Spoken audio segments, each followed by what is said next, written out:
Hello, how are you? New video. Um, these big institutions and hedge funds just keep getting to a dead end, and any way they're using, it's just getting them to a dead end. And let's see how is this happening. I want to whatever. Okay, I want to compare what happened in these both record highs. How many crazy things happened in these 2 months and a half. So here we are almost like February 17th, and here we are end of April, so let's call it 2 months and a half. Okay, I want to take a sample of the biggest one of the biggest weighted companies in Nasdaq, which is Apple, Tesla, and Amazon, and we will get also another sample, which is one of the most hyped small tech stocks companies, which is SOS, CCIV, and XSPA. Okay, so let's start with Apple. I want to see what happened here in February 17th. So February 17th, Apple was in a correction, but we were in all-time high. Tesla, February 17th, it was in a correction, but we were in all-time high. Amazon, correction, but we were in all-time high, almost in a correction. Okay, SOS, top of the mountain, 12 times or 10 times more what the price was a few months ago, and it just got crushed. CCIV, by accident, all of them had bad news. I always say that. Of course, everything that I was saying is my opinion, it's not advice, but I always say that it's not about earnings, it's not about fundamentals, it's not about I don't know, the company's great. All of this is just, I don't know, online casino, you can call it, or just a game manipulation, whatever it is. So by accident it got crushed on February 17th. XSPA by accident got crushed on February 17th, and it's so sad that you can read some guys just writing, "Oh, I'm still holding to the moon," and let's see how long they can wait. Okay, so this is what happened in February 17th. Let's see now what happened here in April 15th. We are almost in record high, almost got back. So April 15th, Apple got recovered. Of course, there's good news, there's reasons for it. Apple got the iOS, I don't know, 14, whatever. Tesla recovered a little bit. Of course, Tesla has this new model or whatever, earnings are coming. Amazon recovered, same reasons. But SOS, no, there's no good news. They didn't buy a new machines to try to mine Bitcoin. CCIV, the company will not function before few years. So what bad news came to crush it till this much? So there's no good news. Express Spot, okay, we can. There's also no good news. They opened a few branches in San Francisco airport and whatever other places, but still that's not enough. Okay, so what happened basically? Basically, the money these people sold here, who knows? God knows what were their average price, probably $5, $4, $3. So who sold the here, moved their money.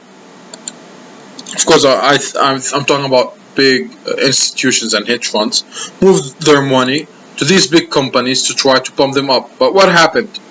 None of them, okay, they went up a little bit, but none of them got pumped because none of them reached their all-time high, though Nasdaq is all-time high. So you can see here, Apple is 145. We are probably 6-7% below that. Tesla, way below its all-time high, $900. Amazon, also $100 below its all-time high. Of course, these are still crushed, destroyed, and whatever. So what they did, they tried first to they pumped the small techs. It worked with them. We got all-time high. Then we got this huge sell-off. It brought all the market down. Then now they're trying to propping and pumping the big tech. Not enough people interested in losing more money. So what happened? Took them 2 months and they didn't even reach their the all-time high. And now what they're doing is, we can see here that from April 16th till now, almost the price didn't change. Same thing with Tesla, almost the price didn't change. And Apple here, 134, 134, so almost the price didn't change. But they managed to pump Nasdaq. Why? Because they're taking some money and trying to pump other Nasdaq companies that probably medium size, and still not a lot of people interested in. So this is the big question now. How many things do they have under the sleeves? How many times they want to try to prop the stock market before they give up? Because, here it's obviously that this trend is over. The whole all-time high, all-time high, all-time high, it's not working anymore. So how many things can they try to prop and pump the market, to try to pump the market? This is really interesting. Are they gonna keep throwing money in these big companies? Are they gonna just keep trying to do this strategy that just buy other company stocks to try to keep pumping Nasdaq up, and so they can attract more people? Or they will try to pump these small caps again?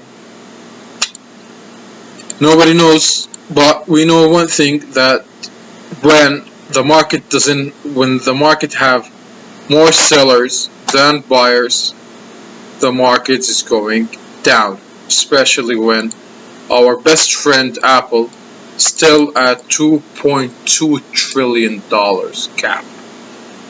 $2.2 trillion tab, and we said in previous video that all South American countries GDP is around 4 trillion, so they are half of South American countries. Amazing. Okay, the other thing is probably you can check it by yourself, that this is really bearish according to Nasdaq history, that when it's taking so long to get back to all-time high, it's almost like a mountain, a valley, and the mountain. Most of the time there's bad things happen, especially after a strong rally. So we shall see. This pattern should repeat, or this pattern should repeat. And I think if Corona is still here, we can see something like that. If there was no vaccine, nobody knows how long the economy will be closed. We can see like that. But that the whole vaccination thing, people want to go back to real life.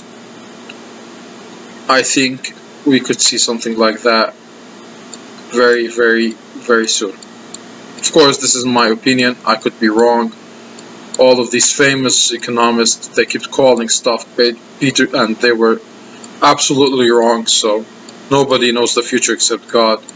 Greg Manarino was right about crypto, but wrong about the market. Though he's a big bull, he was also wrong about silver and gold. I know there's manipulation, but whatever. But on the other hand, Peter Schiff was right about 2008, but wrong about Bitcoin.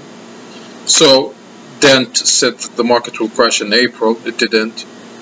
Then he said it now June. So keep postponing. So it's really difficult to predict what's going to happen, but God give us